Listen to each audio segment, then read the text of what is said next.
This video will walk you through how to enter the product design decisions of Glo-Bus.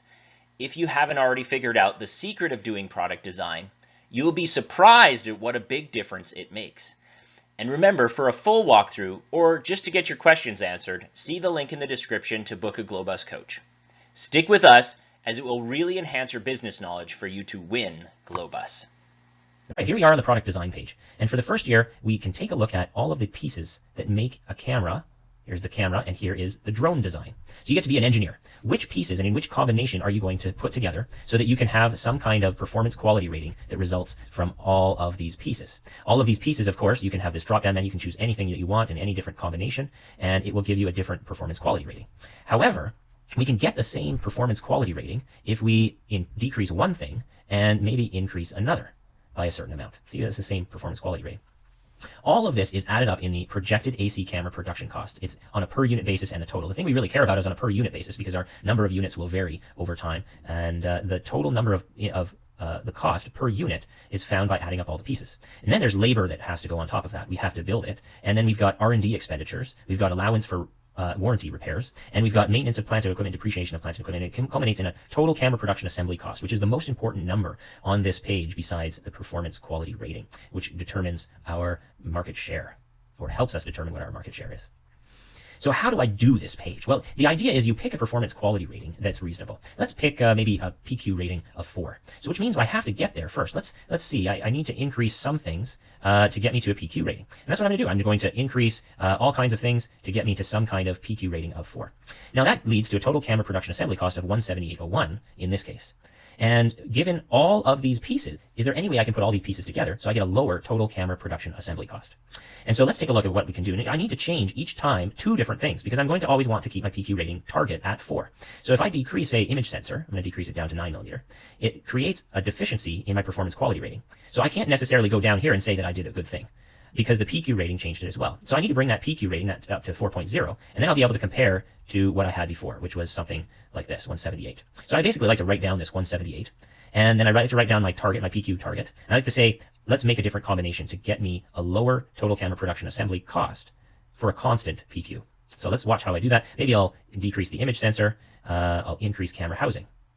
And that didn't do it all the way, so I'll increase it right up to there. And now it's back to a 4.0. I can safely go down here and say, I've done a good thing. Here's the dollars per unit. I want a lower number here for the cost per unit. Before, I had a PQ of 4, and now I have a PQ of 4, but I have a lower total camera production assembly cost. Let's do one more iteration. So I would pick maybe, let's pick something easier to do. This looks rather high, so I'm going to come down for that, and I'm down near a 3.6. So let's use this editing sharing capabilities and see if I can get up to 4. There it is right there. And see, I changed one thing and then I had to change another thing. That equals a different combination. And lo and behold, yep, it worked. The total camera production assembly cost is lower, which gave me a lot more earnings per share if you've been looking at this. But really what I should be staring at is how do I make this number the lowest I can make it for the PQ that I have chosen. So one more iteration. Let's maybe choose features, and let's increase the features.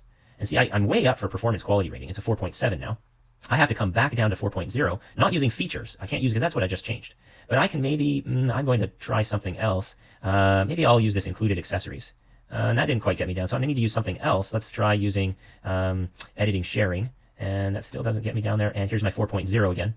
And I look down here. As long as I have a 4.0, I can compare it to my previous state. And here's a total camera production assembly cost that is not very good. It's gone up. So I know that that combination of features and pieces doesn't work well for me because my PQ rating, which is a target of 4.0, I want the total camera production assembly cost to be the lowest. So you'll watch me as I go through and I'm going to pick different combinations, and you'll see that it has a large effect on my earnings per share. So this is very worthwhile time to be spent. I could have $1.60 of earnings per share, or I could have next to nothing and a terrible credit rating. So here's where I'm going to speed up the video, and you can watch very quickly as I go through all kinds of different iterations, and I'm going to come out hopefully with the lowest total camera production assembly cost for a 4.0 PQ.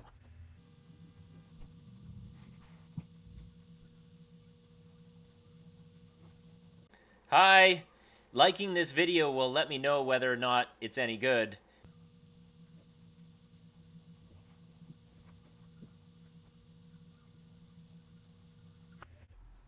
All right, so here's what I was able to come up with, and I was doing all kinds of clicking one thing after another and seeing how much each one cost compared to another, and determining that, hey, I found the 4.0 PQ with the lowest total production assembly cost. And that was what I could do in just that short period of time. And yes, it did make a big effect. Here, my earnings per share is $1.70. Now, you do the same thing for drone design. The drone design is you leave the models constant, you leave the R&D constant, and you're looking at a PQ that you will pick, and you're basically a guess. And you want that PQ to be constant. And at the same time, you want the total drone production assembly cost to be the lowest. All of the pieces here are totaled up and from above. And then you have all these same things that you did in cameras. And it has this total that works out right here. So again, what is the lowest total camera production assembly cost that I can achieve for a constant PQ of 4.0? I can't change this. I have to keep that constant. And I'm looking for the lowest total drone production assembly cost. So I'm going to speed up the video again.